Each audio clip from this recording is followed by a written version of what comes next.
ಅನಂತ ಕೋಟಿ ದಂಡದ ಪ್ರಣಾಮಗಳನ್ನು ಸಲ್ಲಿಸಿ ಅವರ ಅತ್ಯಂತ ಪರಮ ಶಿಷ್ಯರುಗಳಾದಂತಹ ನಿಮ್ಮೆಲ್ಲರಿಗೂ ನನ್ನ ದೀರ್ಘದ ಪ್ರಣಾಮಗಳನ್ನು ಸಲ್ಲಿಸಿ ನಾವೆಲ್ಲರೂ ಭಾಗ್ಯವಂತರು. ಇಂಥ ಅವಕಾಶ ಈ ಒಂದು ಜನ್ಮದಲ್ಲಿ ನಮಗೆ ಒದಗಿ ಬಂದದ ಅಂತಂದ್ರೆ ಇದು ನಮ್ಮ ಭಾಗ್ಯಕ್ಕೆ ಎಣಿನೇ ಇಲ್ಲ ಅಂತ. ಅಂದ್ರೆ ಭಾಗ್ಯಕ್ಕೆ ಇಷ್ಟೇ ಅನಿಸ್ಬಾರ್ದು, ಭಾಗ್ಯ ಇಷ್ಟೇ ಭಾಗ್ಯ ಅಂತ ಅಲ್ಲಿಗೆ ಬರುವುದಿಲ್ಲ. ಅಹೋ ಭಾಗ್ಯ ಇದಕ್ಕೆ ಅಂತಾರೆ, ಅಹೋ ಭಾಗ್ಯ. ಸಮರ್ಥನೆ ಅಂತಾರೆ, ಸದ್ಗುರುಚ ಭಜನ ಜಯಾಸ ಗಡೆ ತೋಚಿ ಧನ್ಯ. ಸದ್ಗುರು ಭಜನೆಯ ಸಮಾಧಾನ ಅಕಸ್ಮಾತ್ ಬಾಣಿ ಅಂತೇಳಿ ದಾಸಬೋಧರ ಮನುಷ್ಯನಿಗೆ ಸಿಗಬೇಕಾಗಿದ್ದ ಕಠಿಣ ಇದ್ರೂ ಸಹಿತ ಸಿಗ್ಬೋದು. ಸಿಕ್ಕ ಮೇಲೆ ಸತ್ಸಂಗನೂ ಏನಪ್ಪ ಅಂದ್ರೆ ಅಲಭ್ಯರಾಗುವಂಥ ಸತ್ಸಂಗನೂ ಸಿಗ್ಬೋದು. ಆದರೆ ಸದ್ಗುರುಗಳು ಸಿಗೋದು ಅದು ಹೆಂಗ, ಶ್ರೋತ್ರಿಯ ಬ್ರಹ್ಮನಿಷ್ಠ ಸದ್ಗುರು ಸಿಗೋದು ಬಹಳ ಕಠಿಣ ಅಂತ. ಶ್ರೋತ್ರಿಯರು ಇರಬೇಕು ಸದ್ಗುರು, ಆಮೇಲೆ ಬ್ರಹ್ಮನಿಷ್ಠರು ಇರಬೇಕು.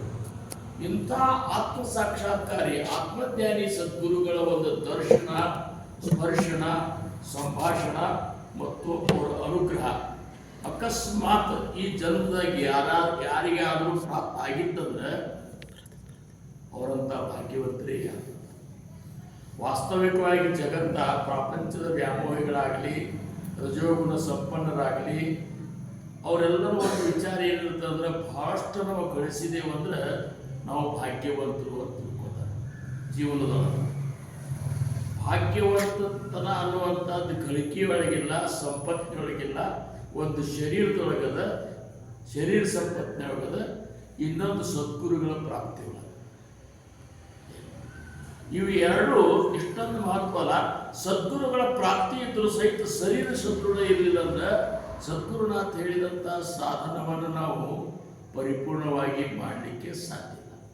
ಮತ್ತು ಹಿಂಗ್ಯಾಕ್ರಿ ಮತ್ತು ಸಂಪತ್ತು ಅಷ್ಟೇ ಮುಖ್ಯ ಅದಲ್ಲ ಅನ್ನುವಂಥ ಪ್ರಶ್ನೆ ಎಲ್ಲರಿಗೂ ಬರ್ಬೋದು. ಸಂಪತ್ತು ಮುಖ್ಯನೇ ಅದ, ಆದರೆ ಸದ್ಗುರು ಇಚ್ಛಾ ಮಾಡಿದರೆ ಮಾತ್ರ ಅದು ನಮಗೆ ಪ್ರಾಪ್ತ. ಸಂಪತ್ತು ಮುಖ್ಯ ಜೀವನದೊಳಗೆ, ದುಡ್ಡು ಬೇಕು. ಆದರೆ ದುಡ್ಡು ನಮಗೆ ಪ್ರಾಪ್ತ ಆಗಬೇಕಾಗಿತ್ತಂದ್ರೆ ಅದರ ಹಿಂದೆ ಸದ್ಗುರುವಿನ ಕೃಪಾ ಬೇಕು. ಮತ್ತು ಹಂಗಾರೆ ಸದ್ಗುರು ಕೃಪಾ ದುಡ್ಡಿಗಾಗೂ ಕೃಪಾ ಮಾಡ್ತಾರಂದ್ರೆ ಏನು ತೋರ್ಬೋದು. ಸಂಪತ್ತು ನಮ್ಮ ಶಿಷ್ಯಕ್ಕೆ ಸಂಪತ್ತು ಒದಗಲಂತ ಕೃಪಾ ಮಾಡ್ತಾರನ್ನೋ ಅಂತೇಳಿ ಅದಕ್ಕಾಗಿ ಹಂಬಲಿಸಿ ಭಕ್ತಿ ಮಾಡ್ಬೋದು. ಸದ್ಗುರುಗಳು ಅದಕ್ಕಾಗಿ ಕೃಪಾ ಮಾಡೋಲ್ಲ. ಯಾವ ಶಿಷ್ಯರಂತಲೇ ಸದ್ಗುರುವಿನ ಭಕ್ತಿಗಾಗಿ ನನ್ನನ್ನು ನಾನು ಅರ್ಪಣೆ ಮಾಡ್ಕೋಬೇಕು, ನನ್ನಲ್ಲಿರುವಂತಹ ಎಲ್ಲ ತನು ಮನ ಧನವನ್ನು ನಾನು ಸದ್ಗುರುವಿಗಾಗಿ ಮೀಸಲಿಡಬೇಕು, ಅವನ ಭಕ್ತಿ ಉತ್ತರೋತ್ತರವಾಗಿ ಬೆಳಿಬೇಕು. ಇಂಥ ಒಂದು ಪ್ರಾಮಾಣಿಕವಾದಂತಹ ಒಂದು ಇಚ್ಛಾ, ಸದಿಚ್ಛೆ ಯಾರಂತಲ್ಲದಲ್ಲ, ಅವರು ಬರೀ ಇಚ್ಛಾ ಮಾಡಿದರೂ ಸಹಿತ ಏನೆಲ್ಲ ಆಗ್ತದೆ. ಕಲ್ಪನಾ ಮೀರಿ ಯಾವುದಾದ್ರೂ ಘಟನೆಗಳು ಇಲ್ಲಿ ಆಗ್ತಿದ್ದು ಸದ್ಗುರುನಾಥನ ಶಿಷ್ಯರಿಗೆ ಅಂತಂದ್ರೆ ನಮ್ಮ ಕಲ್ಪನೆಗೆ ಮೀರಾದಂಥ ಘಟನೆಗಳೆಲ್ಲದರ ಹಿಂದೆ ಸದ್ಗುರುನಾಥನ ಪ್ರೇರಣೆ ಇದೆ. ಆವಾಗ ಸಶಿಷ್ಯ ಅನುಸಂಗ ಏನು ಮಾಡ್ತಾರ, ತನ್ನ ಪ್ರಜ್ಞೆಯನ್ನು ಜಾಗೃತಿ ಮಾಡಿಕೊಂಡು ಅಥವಾ ವಿವೇಕ ಒಂದು ಸಂಪನ್ನನಾಗಿದ್ದು ಅಂದ್ರೆ ಅವಂತನ ಇದರೆಲ್ಲ ಹಿಂದೆ ಸದ್ಗುರುನಾಥನ ಒಂದು ಶಕ್ತಿ ಅದ. ಅಂಥ ಸದ್ಗುರುವಿನ ಮೇಲೆ ನಿರ್ಭರವಾದಂಥ ಕುಟುಂಬ ನಮ್ಮ ಹಿರಿಯ ಗುರುಬಂಧುಗಳಂತ ಗುರುಬಾಳಪ್ಪನವರು. ಅವರು ಒಂದು ಹೊತ್ತು ಊಟಿಗೆ ದಿಕ್ಕಿಲ್ಲದಂಥ ಪರಿಸ್ಥಿತಿನೂ ಅವ್ರಿಗಿತ್ತು. ನಮ್ಮ ಅಣ್ಣಪ್ಪರು ನನಗೆ ಏನು ಹೇಳಿದ್ರು ಗೊತ್ತಿಲ್ಲ, ನಾಗವಾಯಿ ಮನೆ ಒಬ್ಬರಲ್ಲಿ ನಮ್ಮ ತಾಯಿನೇ ಹೇಳಿ, ನಾಗವಾಯಿ ಮನೆಯೊಳಗೆ ಗುರುಬಾಳಪ್ಪನವ್ರು ದುಡಿಲಿಕ್ಕಿದ್ರು. ನಮ್ಮ ಯಾಕಂದ್ರೆ 2 ವರ್ಷ ಮೂರಣಿಕೆಯೊಳಗೆ ನಮ್ಮ ಅಪ್ಪರು ನಮ್ಮ ತಾಯಿಯವರು ಅಲ್ಲೇ ಇತ್ತು. ಮಹಾರಾಜರು ಏನೋ ಭಕ್ತಿ ಕಾರ್ಯ ಮಾಡೋದು. ಇಂಥ ಗುರುಬಾಳಪ್ಪನವ್ರು ಇವತ್ತು ಅದಕ್ಕೇನಂತಾರಂದ್ರೆ ಅವರು ಇಚ್ಛಾ ಮಾಡಿದ್ದೆಲ್ಲ ಅವ್ರ ಮಕ್ಕಳು ಮಾಡ್ಲಿಕ್ಕಂತಾರ. ಎಂಥ ಒಂದು ಅದ್ಭುತ. ನಾವು ಇಚ್ಛಾ ಮಾಡಿದ್ದು ನಮ್ಮ ಮಕ್ಕಳು ಮಾಡ್ಬೇಕಂದ್ರೆ ಸದ್ಗುರು ಕೃಪಾಗಬೇಕು. ನಾವು ಹೋದ್ಮೇಲಾದ್ರೂ ಉತ್ತರೋತ್ತರ ಗುರುವಿನ ಭಕ್ತಿಯ ಮನೆಯಾಗ ಉಳಿಬೇಕಾಗಿತ್ತು ಅಂದ್ರೆ ಸದ್ಗುರು ಕೃಪಾಗಬೇಕು. ಎಲ್ಲ ಕೃಪಾ ಎಲ್ಲಾದ್ರೂ ಸಾಧ್ಯ ಇಲ್ಲ. ಇದ್ರಾಗ ಅಕಸ್ಮಾತ್ ಏನಾದರೂ ನಮ್ಮ ಕರ್ತೃತ್ವವನ್ನು ನಾವು ತೋರಿಸ್ಲಿಕ್ಕೆ ಪ್ರಯತ್ನ ಮಾಡಿದೆವು ಅಂದ್ರೆ ಸಮರ್ಥ ಮತ್ತೊಬ್ಬರನ್ನ ಆ ಸೇವಕ ಆರಿಸುವುದು. ಇದನ್ನು ನಾವು ಸೂಕ್ಷ್ಮವಾಗಿರಬೇಕು. ಅದಕ್ಕೆ ನಾವು ಯಾವುದೇ ಸೇವೆ ಮಾಡಿ, ಇವತ್ತು ಕೀರ್ತನ ಹೇಳ್ಬೋದು, ಪ್ರವಚನ ಹೇಳ್ಬೋದು, ಹಾಡ್ಬೋದು, ಬಾರಿಸ್ಬೋದು, ರೊಕ್ಕ ಖರ್ಚು ಮಾಡ್ಬೋದು, ಸೇವಾ ಮಾಡ್ಬೋದು. ಇವೆಲ್ಲದರಿಂದ ನಾನು ಇದನ್ನು ಮಾಡಿದೆ ಅನ್ನುವಂಥ ಸೂಕ್ಷ್ಮವಾದಂಥ ಅಹಂಸೈತಿ ಆ ಶಿಷ್ಯನಿಗೆ ಬರುವುದಿಲ್ಲ. ಅವನಿಂದ ಇನ್ನೂ ಉತ್ತರೋತ್ತರ ಕಾರ್ಯಗಳನ್ನು ಮಾಡಿಸ್ಕೊಳ್ತೇವೆ. ಅಂಥ ಒಂದು ಪಾತ್ರತೆ ಇರುವಂತಹ ನಾನು ನಮ್ಮ ಮಹಾರಾಜರ ಭಕ್ತರು ನೋಡಿದ್ರೆ ನಮ್ಮ ಗುರುಬಾಳಪ್ಪನವರ ಚಿರಂಜೀವಿಗಳು 3 ಮಂದಿ ಹೆಂಗೆ ಬಂದ್ರೆ 3 ರತ್ನಗಳಿದ್ದಾಗ 3 ರತ್ನಗಳು. ಜಗತ್ತೇನಂತದ ಎದುರಿಗೆ ಹೊಗಳಬಾರ್ದು ಅಂತದ್ದು. ಜ್ಞಾನಿಗಳಂತರ ಮಾಡಿದ್ದನ್ನು ಹೊಗಳಿಲ್ಲ ಅಂದ್ರೆ ನೀನು ಏನಪ್ಪ ಅಂದ್ರೆ ನೀನು ದೋಷಕ್ಕೆ ಗುರಿ ಆಗ್ತದೆ. ಹೊಗಳಬೇಕು. ಹೊಗಳದ ಉದ್ದೇಶ ಹೇಗಿರಬೇಕು ಅಂದ್ರೆ ಮನಪೂರ್ವಕವಾಗಿ ಆನಂದದಿಂದ ಹೊಗಳಬೇಕು. ಅಂತಾಗಿ ಹೊಗಳಿ ಅವರನ್ನು ನಮ್ಮ ಗುಡ್ಡ್ಯಾಗ ಹಾಕೋಬೇಕು. ಹೊಗಳಿಕೆಗಳಿಗೂ ಫರಕ್ ಭಾಳ. ಅದಕ್ಕೆ ನಮ್ಮ ಹಿರಣ್ಣವರಾಗಲಿ, ಅಶೋಕ್ ಆಗಲಿ, ಆನಂದ ಆಗಲಿ, ಇಷ್ಟಂತರೂ ಆತ ಇವ್ರ ಮನೆ ಕುಟುಂಬದ ಎಲ್ಲ ಸದಸ್ಯರು ಮಾಡೋದು ಭಾಳ ಮುಖ್ಯ. ಇವರೆಲ್ಲ ಈಗ ಮಾಡೋದು ನಾವು ನೋಡ್ಲಿಕ್ಕಂತೀವಲ್ಲ, ಭಾಳ ಅಂದ್ರೆ ಭಾಳ ಸಂತೋಷ ಆಗ್ತದೆ. ಈಗ ಭಾಳ ಸಂತೋಷ ಎಷ್ಟು ಪ್ರಮಾಣದಾಗ ಹೊಗಳಿಕ್ಕೆ ಭಾಳ ಸಂತೋಷ. ಅದಕ್ಕೆ ಭಾಳ ಅಂದ್ರೆ ಭಾಳ ಸಂತೋಷ. ಇದಕ್ಕೆ ಭಾಳ ಸಂತೋಷ. ಇಷ್ಟೇ ಅನ್ನೋದಾಗ್ತದೆ. ಹೊರತಾಗಿ ಸಂತೋಷ ಅನ್ನುವಂಥದ್ದು ಅನುಭವಕ್ಕೆ ತಗೊಳ್ಳುವಂಥ ಒಂದು ವಿಚಾರ ನಿಜವಾಗಿಯೂ ನನಗಂತೂ ಇಷ್ಟು ಆನಂದ ಆಗ್ತದೆ. ಯಾಕಂದ್ರೆ ನನ್ನ ಇಡೀ ಜೀವನನೇ ನನ್ನ ಗುರುವಿನ ಭಕ್ತಿ ಕಾರ್ಯ ಬೆಳೀಬೇಕು. ಉತ್ತರೋತ್ತರ ನನ್ನ ಗುರುವಿನ ಒಂದು ಕೀರ್ತಿ ಬೆಳೀಬೇಕು. ಹಗಲು ರಾತ್ರಿ ಚಿಂತನೆ ಮಾಡಿದವಲ್ಲ, ಅದು ಇವತ್ತು ನನಗೆ ಅನಿಸ್ಲಿಕ್ಕಂತದ್ದು. ಒಮ್ಮೆ ಎಷ್ಟು ತ್ರಾಸಾಗಿ ನಾನು ಅದನ್ನೇ ನನ್ನ ಮನಸ್ಸು ನನ್ನ ಮುಖದಿಂದ ಬಂದದ. ನಮ್ಮ ಮಹಾರಾಜರು ನಮ್ಮ ಕಡೆಯೇ ಯಾಕೆ ಬಂದರು ಅಂತ.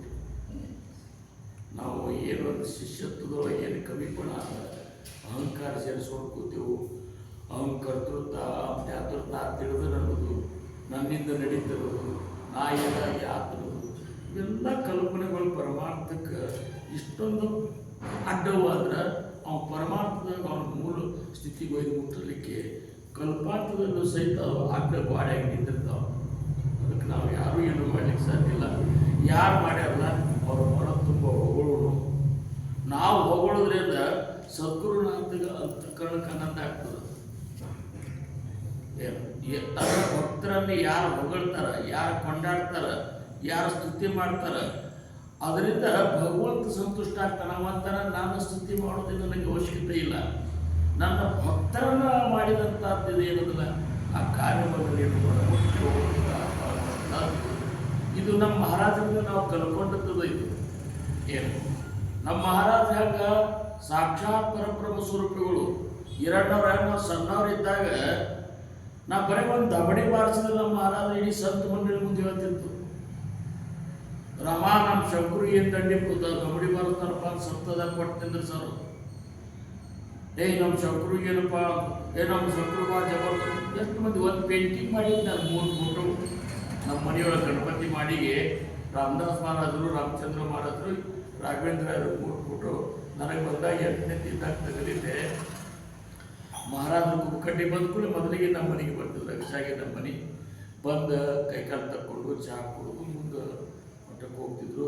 ನೋಡಿದ್ರು ಜನ ಯಾಕೆ ತೆಗ್ದಾರವ ಅಂದರು. ಶಂಕರನ್ ತೆಗೆದಂದ್ರೆ ಅದು ಏನು ಚಂದ ತೆಗ್ದಾನವ ಅಂತೇಳಿ ಎಷ್ಟು ಸಂತೋಷ ಪಡಬೇಕು. ಸಂತ ಮಂಡಳಿ ಕರೆದ್ರವರೆಲ್ಲ ನೋಡ್ಬರ್ರಿ ನಮ್ಮ ಪೇಂಟರ್ನ ಅಂತೇಳಿ, ನಮ್ಮ ಪೇಂಟರ್ ನೋಡ್ಬರ್ರಿ ಅಂತೇಳಿ ನಾ ಇವತ್ತು ಮಹಾರಾಜರ ಕನಿಷ್ಠರು ಎಷ್ಟು ಮಹಾರಾಜರ ಫೋಟೋಗಳು ಎಲ್ಲ ಪೇಂಟ್ ನಾ ಮಾಡಿದ್ದು ಭಾಳ 6 ಫೂಟಿನ ಎತ್ತರ ಫೋಟೋ ಕಡೆಗೆ ಆಗ್ಲಿಕ್ಕಂತ ಒಂದು ಹೈಯರ್ ಲೋವರ್ ಸಹಿತ ಎಕ್ಸಾಮ್ ಮಾಡ್ಲಾರಂತ ಮನುಷ್ಯ. ಇದೆಲ್ಲ ಅದ್ಭುತ ಹೊರತು ಏನು ನನ್ನ ಗುರುವಿನ ಭಕ್ತಿ ಕಾರ್ಯದಾಗ ನಾ ಮಾಡ್ಲಿಕ್ಕೆ ತಯಾರಿದ್ದೀನಿ. ಪೇಟೆದಾರ ಅಂತ ಪೇಟೆ ಬಾರಿಸ್ತೀನಿ, ತಬಲಾ ಇರೋದು ತಬಲಾ ಬಾರಿಸ್ತೀನಿ, ಕೀರ್ತನ ಹೇಳೋದ್ರಿಂದ ಕೀರ್ತನ ಹೇಳ್ತೀನಿ, ಪ್ರವಚನ ಹೇಳೋರು ಪ್ರವಚನ ಹೇಳ್ತೀನಿ, ಹಾಡ್ತೀನಿ, ಅಭಂಗ ಹಾಡ್ತೀನಿ. ಅಂದ್ರೆ ಇದು ಅಹಂಕಾರದಿಂದ ಹೇಳೋದಿಲ್ಲ. ನೀ ಒಲಿದರೆ ಕೊನರು ಓದಯ್ಯ. ಬಸವಣ್ಣವರು ನೀವು ಒಲೆದ್ರೆ ಒಣ ಕಟ್ಟಿಗೆ ಸಹಿತ ಚಿಗಿತದ ಗುರುರಾಯ ಅಂತಾರೆ. ಅಂತ ಒಣ ಕಟ್ಟಿಗೆದು ಅದು ಚಿಗಿಲಿಕ್ಕೆ ಶುರು ಮಾಡ್ಯದ. ಎಲ್ಲಿ ನಿಂತಿರೋದಿಲ್ಲ. ಪ್ರಸಂಗ ಬಂದರೆ ಅಡುಗೆ ಸಹಿತ ನಾನು ಗುರುವಿನ ದರ್ಬಾರ್ನೆ ಮಾಡಿದ್ದೆ. ಇಲ್ಲ ಅನ್ನುವಂಥದ್ದು ಯಾವ ಶಿಷ್ಯನಂತಲ್ಲಿ ಬರುವುದಿಲ್ಲ. ಅವನಿಂದ ಎಲ್ಲ ಕಾರ್ಯಗಳ.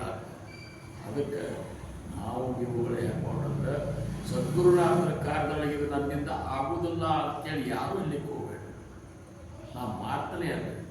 ಇವತ್ತು ಈಗ ರಾಮಾನಂದ ಫಸ್ಟ್ ಆಗಲಿಕ್ಕೆ ನಾ ಅಡ್ಮಿಷನ್ ಅಂದ್ಕೊಳ್ಳಿ ಹ್ಞೂ ಅಂತ ಹೇಳಿದ್ರೆ ಅದು ಇಲ್ಲಿ ಇವತ್ತಿಗೆ ಅದಂತ ಇದು ಅಂತ 50ನೇ ವರ್ಷದ ಒಂದು ಪತ್ರಿಕೆ ಬಿಡುಗಡೆ ಮಾಡಲಿಕ್ಕಿಲ್ಲ.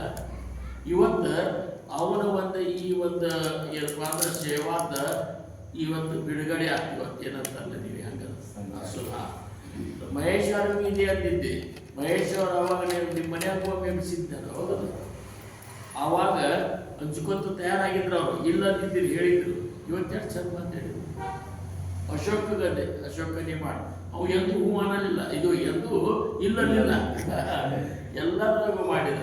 ನಾಯನಂತಲೇ ಈ ಕತಿಜಾಪುರ ಮಠ ನಮ್ಮ ಮಹಾರಾಜರ ಮಠ ಇರೋದಲ್ಲ, ಈ ಮಠ ಆಗ್ಬೇಕಾದ್ರೆ ಇದ್ದ ಬಹಳಷ್ಟು ಭಕ್ತರ ಒಂದು ದೊಡ್ಡ ತ್ಯಾಗದ.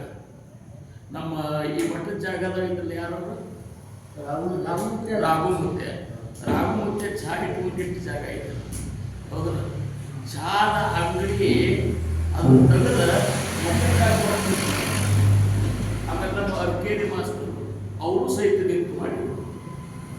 ಆಮೇಲೆ ನಮ್ಮ ಮುತ್ತಪ್ಪಣ್ಣ ಇಷ್ಟು ವಯಸ್ಸಾದರೂ ಸಹಿತ ಒಬ್ಬರೇ ಇಟ್ಟು ಬಡ್ದಿರ್ತಿದ್ದ. ನನಗೆ ನಾನು ದಿವಸ ದೇವರಿಗೆ ಡ್ಯೂಟಿಗೆ ಹೋಗುವಂತೆ ದಿವಸ ನೋಡೋ ಮಠದ ಕಡೆ ಶಿವ ಮರ ನಮ್ಮ ಮಹಾರಾಜರ ಮಠ ಎಲ್ಲ ಮಠಗಳು ಊರಾಗಿದ್ರೆ ಇದು ರೋಡಿಗದ, ಅದು ಮೇನ್ ರೋಡಿಗದ. ಮುಖ್ಯ ರೋಡಿಗಿರುವಂಥ ಮಠ ಈ ರೀತಿ ಏನಪ್ಪ ಅಂದ್ರೆ ಅದನ್ನ ಅಲ್ಲೊಂದು ಭಕ್ತಿಯ ಒಂದು ಇದು ಕಾಣಿಸ್ಬೇಕು ಅಂಥದ್ದು ಕಾಣ್ತಿದ್ದಿಲ್ಲ. ಎಷ್ಟು ಭಾಳ ದಿವಸ 14 ವರ್ಷ 20 ವರ್ಷ ಇಲ್ಲೇ ಅಡ್ಡಾಡಿದ್ದ. ಆವಾಗ ನಾ ಅದೇ ಅಶೋಕ್ ಅವರಿಗೆ ಮತ್ತು ನಮ್ಮ ಯೋಗ ಅಮರಿಗೆ ನೋಡ್ರಪ್ಪ ನೀವು ಹುಡುಕಿದ ಮಠದೊಳಗೆ ಎಲ್ಲರೂ ಮಾಡೋರಿದ್ದಾರೆ. ನಮ್ಮ ಕಜಾಪುರ ಮಾಡೋರು ಬರುತ್ತದೆ. ಅದಕ್ಕೆ ನೀವೆಲ್ಲರೂ ಕೂಡಿಸೋದು ಮಾಡಿದ್ರೆ ಇಷ್ಟು ಅಂದರ್ದಕ್ಕೆ ಇವತ್ತು ಮಠ ಯಾಕಾಗಿರ್ತದೆ ವೇರಿಗಳು ಮಠ. ಈ ಮಠದ ಒಂದು ವಿಶೇಷ ಅಂದ್ರೆ ವಿಜಯಪುರದಿಂದ 7 ಕಿಲೋಮೀಟರ್ದ 3.5 ಕಿಲೋಮೀಟರ್ ಯಾರು ಬಂದಿದೆ ಅಂತಿರ್ತದೆ ಮುಂದೆ 3.5 ಕಿಲೋಮೀಟರ್ ಮಹಾರಾಜರ ಸ್ಥಾನ. ಇಂಥ ಒಂದು ಅದ್ಭುತ ಜಾಗ. ಕಜಾಪುರದಿಂದ ವಿಜಯಪುರ ತನಕ ಬೇಕಾದವರು ನೀವು ಬರೀ ಅಡ್ಡಾಡಿದ ಸಹಿತ ಮುಕ್ತರಾಗುವಂಥ ಒಂದು ಜಾಗ ಅದ. ಅದಕ್ಕೆ ನಾವು ನೀವುಗಳೆಲ್ಲ ಈ 50ನೇ ವರ್ಷದ ಸಪ್ತಾಹ ನಿಮಿತ್ತ 50 ವರ್ಷ ಕಲ್ಪನೆ ಮಾಡ್ಕೊಂಡು ನೀವು ಮಹಾರಾಜರು ಈ ಅವತಾರ ತೊಟ್ಕೊಂಡು ಬಂದ 24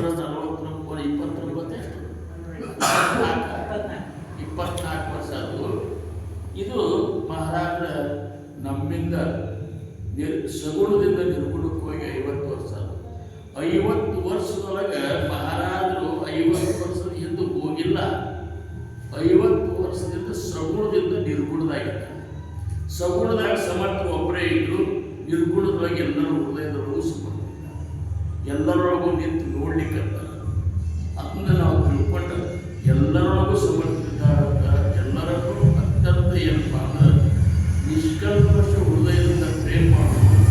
ಎಲ್ಲರೂ ಒಂದೇ ಆಗಿ ನಾವು ಸದ್ಗುರುನಾಥನ ಭಕ್ತಿ ಮಾಡಿದೆವು ಅಂದ್ರೆ ಆ ಒಂದೇ ಆಗಿರುವಂತಹ ಪರಬ್ರಹ್ಮ ಸ್ವರೂಪ ಅರ್ಥಾತ್ ಸದ್ಗುರುವಿನ ಸ್ವರೂಪ ಅರ್ಥಾತ್ ನಮ್ಮ ಸ್ವರೂಪದ ಸಾಕ್ಷಾತ್ಕಾರ ನಮಗೆ ನಿಮಗೆ ಆಗಲಿಕ್ಕೆ ಸದ್ಗುರುಗಳು ಕೃಪಾ ನಮ್ಮೆಲ್ಲರ ಮೇಲೆ ಆಗ್ತದ. ಕೃಪಾ ನಮಗೆ ನಿಮಗೆ ಸಮರ್ಪಣೆ ಮಾಡಲಿ. ಈಗ ಗುರುವಾಳ ಅವ್ರ ಮನೆಯಾಗ ಅದು ನಮ್ಮ ಈರಣ್ಣವರು, ಅಶೋಕ್ ಅವರು, ನಮ್ಮ ಮಹೇಶ್ ಅವರು, ಮಾಸ್ತರು ಪಾಲಿಸುತ್ತಾದ ಕಾರ್ಯವನ್ನು ಈ ನಡೆಸ್ಕೊಂಡು ಬಂದಿರಿ. ಇಲ್ಲಿ ತನಕ ಮುಂದಾದರೂ ನಡೆಸ್ಕೊಂಡು ಹೋಗ್ತೀವಿ. ಅಲ್ಲಿ ಏನದಲ್ಲ ಒಂದನ್ನು ನಾವು ನೆನಪಿನಾಗಿಟ್ಟು ಸಮರ್ಥರ ಮೂಲ ತತ್ವಕ್ಕೆ ಧಕ್ಕೆ ಬರಲಾರ್ದಂಗೆ ಹೊಸ ಹೊಸ ಯೋಜನೆಗಳನ್ನು ಹಾಕುತ್ತೇವೆ. ಅದು ಜ್ಞಾನಿಗಳು ಹೊಂದಿರುವುದು. ಮೂಲ ತತ್ವಕ್ಕೆ ಧಕ್ಕೆ ಬಂದಿರಬಾರ್ದು, ಮೂಲ ತತ್ವ ಅಳಿಸಿ ಹೋಗಿರಬಾರ್ದು. ಹೊಸ ಪೀಳಿಗೆಗೆ ಅದೊಂದು ಹರಿಸಿಕೊಡುವಂತಹ ವ್ಯವಸ್ಥೆ ಆಗಿರ್ಬೋದು. ಆ ರೀತಿ ಭಕ್ತಿ ಬೆಳೆಸಬೇಕು ಅಂತೇಳಿ ಜ್ಞಾನಿಗಳಿಗಾದ ಎಲ್ಲ ನೀವೆಲ್ಲರೂ ಅಂತ ವಿವೇಕಗಳಿದ್ದಾರೆ, ವಿವೇಕಿಗಳಿದ್ದೀರಿ, ಸಾರ ವಿಚಾರ ಮಾಡೋದಿದ್ದೀರಿ. ನಾವು ನೀವುಗಳು ಎಲ್ಲರೂ ಕೂಡಿಸಿ ಆ ಒಂದು ವಿಜಯವಾದಂಥ ಈ ಸತ್ತ ಕಾರ್ಯವನ್ನು ಅತ್ಯಂತ ಯಶಸ್ವಿ ರೀತಿಯಿಂದ ನಡೆಸಿಕೊಂಡು ಜಗತ್ತಿಗೆ ಇದೊಂದು ಮಾರ್ಗದರ್ಶನ ಆಗಿರಬೇಕು. ಭಕ್ತಿ ಮಾರ್ಗಕ್ಕೆ, ಗುರುಭಕ್ತಿಗೆ ಅನ್ನುವಂಗೆ ಮಾಡಿ ಸದ್ಗುರು